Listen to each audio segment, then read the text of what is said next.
What's up? The world's a better place because you were here to join us. My name is Matt Brown, and I'm the host of the Productive Conversations podcast. And it is a Tuesday, the 30th of September, and we are about to start our Major League Baseball postseason coverage. It's October baseball, ironically starting on September 30th, but still, it's October baseball. One of the great months of the year in sports, and one of the big reasons why is because we have playoff baseball throughout the whole month. The wild card series, the division series, the championship series, and the World Series. 4 rounds. Who is on top? We have our final 12 teams remaining. And yeah, I am so excited, especially for my Yankees. And before we do all of that, I just want to remind you and talk about and make our picks and predictions. I want to remind you to like and subscribe to the Productive Conversations podcast on all podcast platforms and YouTube. And don't forget to check out exclusive content regarding the show across all social media platforms. We're on Instagram at Productive Conversations Podcast, X at Twitter at Pod Couple Pod. We're on TikTok at Productive Conversations and Facebook at Productive Conversations.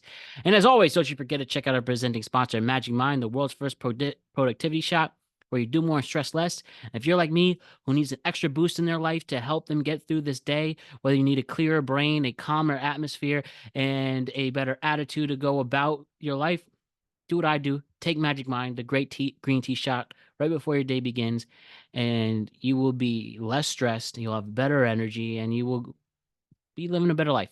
So go to magicmind.com/PCJune for 40% off your first subscription or 20% off your first one-time purchase. That is magicmind.com/PCJune for 48% off your first subscription or 20% off your first one-time purchase. Magic Mind, reclaim your brain. So, busy week, busy month, but one of my favorite months of the year. It's literally my second favorite month of the year next to December. And we got baseball coverage. All we're going to be covering the postseason. Me and Alec Reeves, when Alec can come on time to time. And we're about to have a lot of fun with this. And yeah, I am so excited. It's anybody's game. There's no huge favorite. And whether you're the Dodgers, who had a shaky end to their season, the Yankees who ended hot to start their season, the Guardians with so much momentum, the Tigers almost blew it. The Cubbies are back in the playoffs. The Padres have something to prove. The Red Sox, technically rebuilding, but still are in the postseason. Anything can happen. It's about who's the hottest, who has the best pitching, whose lineup is ready. And I think this postseason is going to be a very interesting one. It's also interesting for the teams that didn't make it, especially the Mets, who screwed it up. $339 million. Wasted. So they're not in, and then the Astros aren't in for the first time since 16. Who cares? Haha. But why don't we quickly discuss the teams that are in it? Let's quickly preview, make picks for the wild card series, and see who could carry to the World Series. That's how we'll attack this. So first, let's talk about the Yankees and the Red Sox. A tale as old as time. Baseball's greatest rivalry and one of the best rivalries in all of sports. Yankees and Red Sox playing each other again, first time since 2018 in the division series. Oh no. 2018 in the division series, and then it goes 21 in the wild card game, lost. So actually, sorry, it's the first time since 2021 they're playing now in the wild card series instead of the wild card game. Lost in 18, know what happened, and really know what happened 21 years ago for the comeback. And the Yankees haven't beaten Boston since in the playoffs. This will now be their fourth go around since then. I think since the playoffs have started, Red Sox kind of had the advantage, and they've won the last 3. Yankees got them in 03 and 99, then they lost to 78. So yeah, it's due for a change. You have a Red Sox team that only won a World Series since in 2018. A Red Sox team that, yeah, is pretty solid and really good. Bro, even though they don't really have that many, even though their lineup's not that intimidating, their pitching's okay. But what can the Yankees do? How can the Yankees defeat the Red Sox once and for all? How do you win 2 out of 3? There are people who are nervous, especially the fact that the Yankees could not beat good teams all postseason long. Sorry, all regular season long. But just have won 2 out of 3. Yankees are on an 8-game winning streak as of now, and usually the team that is the hottest going in the postseason makes a deep run. And quite frankly, I think if the Yankees could get past the Red Sox, they could go deep. They could return to the World Series again. And somehow, without Juan Soto and without Garrett Cole, the Yankees won literally the same amount of games. Where you're relying on Max Fried and Cody Bellinger and instead, and everybody can hit, go deep. It's who can hit, who could get contact right now, who could drive in runs. That's the one thing you worry about. I think Yankees starting pitching is actually pretty solid. The bullpen is a question mark, but you just have to strike first and run away with it. Please win this by Thursday, and we will not be freaking ourselves out in this very, very big game. I mean, very big 2 games. But ultimately, I think the Yankees can win it. I'll be safe and conservative and say they'll win it in 3. But I really think they can win it 2. I think Max Fried, if they could just beat Crochet, in game 1, I think the Yankees win, and I think they sweep. That's the key. Max Fried, you could trust. You could even trust him to eat up innings. But you have to beat Garrett Crochet. You cannot get the Red Sox the advantage. I cannot have another Red Sox win. I cannot see the Red Sox defeat the Yankees in another playoff series. It literally hasn't happened since I was 8 years old. 9 years old, sorry. Wait, 8, 9 years old, and I'm 30 now. And this Yankee team is really good. It's just the bullpen you might wonder about. Devin Williams hasn't been good, obviously. Can Bedard hold it down together? And yeah, I do. So ultimately, I say the Yankees win this in 3. Got 1 in 2. Yankees beat the Red Sox simply because they have the stronger lineup. They have the better starting pitching.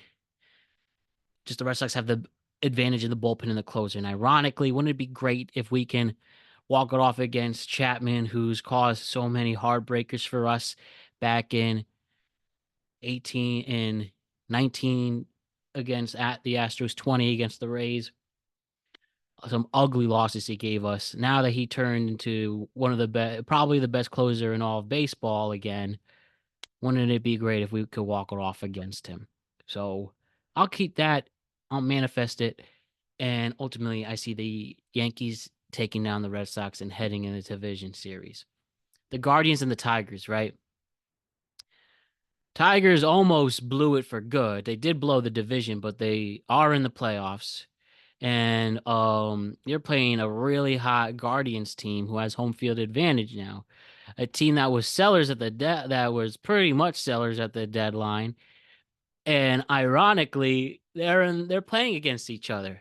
And do I really think that the Detroit Tigers can beat the scrappy Guardians team that hits for average, who, even though they gave up their best reliever, he's out on the Phillies, who and their bullpen still holding it down? I think again, if it's all about getting through your ace in these 3-game series. And Tarek Skubal is a Cy Young caliber pitcher, but he struggled last playoffs. And I think that if the Guardians could just beat him for knots, I think the Guardians are going to win the series. I think they can even win it in 2. Ivy, they just know how to run. They steal bases. They play great small ball, and the Tigers, with a lot of talented players that they've gotten all over the place, from Glaber and Baez and all that. And Glaber's good in the playoffs. We saw him, especially last year. But I think this will just be a close series. But ultimately, the Guardians take this in 2, despite the games being close. Dodgers and Reds. We love the Reds for being the team to be in the spot instead of the Mets. We really, really do. And the Dodgers have had a very weird season. But I don't think the Reds sadly have a chance against the Dodgers. They will definitely win it in 2. And even though they've had injury issues, the Dodgers definitely underachieved. They're not that intimidating. I think ultimately LA is gonna beat the snot out of Cincinnati. But that's okay. It's all about the experience. The Reds do have some good arms in that rotation, but that's really it. Their lineups, it's literally David and Goliath with those two rosters. But you can at least respect what Cincy did to get there. And the Cubs and the Padres, very interesting series. You got a Padres team that in the last few years, especially since Manny Machado joined, have had a rocky few years. Stuff with owner passed away. They've underachieved too.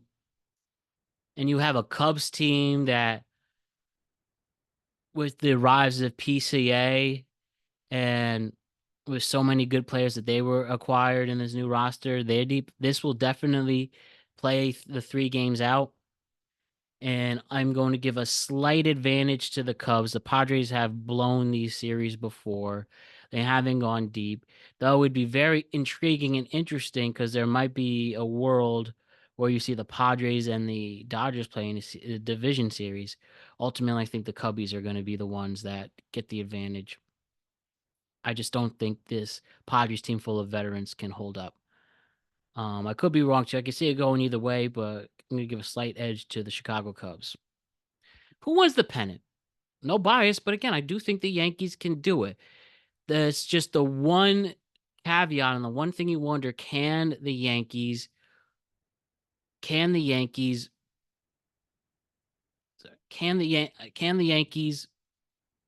beat good teams? They'll likely play Toronto, and the Yankees were able to handle them towards the end of the season. Yankees been really good at the end of August and all of September. And again, it's a matter of starting pitching, and then if the Yankees can actually score on base hits and not always rely on the home run ball. As we've seen time and time again, the Yankees offense has depleted itself in October. That pretty much extended all the way to the World Series at the end. They were fine when they beat up on the whole American League Central, but now they got to play a whole new slate of teams. And ultimately, I think they're prepared. It's right in front of them. And I see the Yankees back in the World Series. And you know what? I see a rematch with the Dodgers. I think the Dodgers can figure it out. They still have a very intimidating roster. While their starting pitching is a slight bit better, I think while their starting pitching faltered a little bit, as they still have the most intimidating lineup in baseball, the Dodgers. But I see a rematch between the Yankees and Dodgers. And I why not? Why can't the Yankees win the World Series this time? Especially especially because they've been just so hot. They have the true MVP. The other teams with the buys, Toronto and Seattle, they don't intimidate you. Yankees handle Seattle especially. And the fraud MVP in Cal Raleigh, while I commend him with his historic season, especially for a catcher, he didn't do anything else. Judge did everything else. Hits for a true 5-tool player. And you have a healthy Stanton. Everybody's healthy. Belly has been amazing. Ben Rice, I think, will be clutch this postseason. I'm very, very excited. I think Schnittler, even as a rookie, can hold it down. It's just Rodon I'm worried about a little bit, but even he too has shown flashes at the end. But you have who should be the MVP in Aaron Judge. You have who should be the Cy Young Award, the Cy Young winner in Max Fried. You have people who could go deep. And then it's just if the bullpen can hold it down, I think the Yankees can finally get their first World Series since 2009, number 28. And we can all celebrate and get revenge on the Dodgers after being truly embarrassed last year. But we're back here. We're better looking. We got better equipment. We have a better head on our shoulders. I think we should celebrate a Yankees World Series victory based on the fact that they have a great lineup full of sluggers. If they want and need to, I think they could hit in the clutch. and they will avenge themselves once and for all. Dodgers just aren't as good of a team as they are last year. And I think now the Yankees can have their number once and for all. So Yankees Dodgers World Series, we'll see that. We'll be doing instant reactions to every single Yankee playoff game as we did last year. And I hope it's a great documented journey of the Yankees getting to the promised land once and for all. So we'll see how that unfolds. And we'll see you through other content throughout the week. Again, instant reactions to all Yankee playoff games. You will see us on Tuesday night, Wednesday night, and if necessary, Thursday night. So, yeah, let's see how this all unfolds. All the love, everybody. I will see you throughout the week. Check out our tweet cap available on Tuesday as well as we recap what was trending last weekend. We'll do another tweet cap on Friday, what was trending this past week. And then we have recaps for college football in week 5 and the NFL in week 6 available right now on all podcasting platforms and YouTube. So peace out, all the love, and go Yankees. Viva la revolution!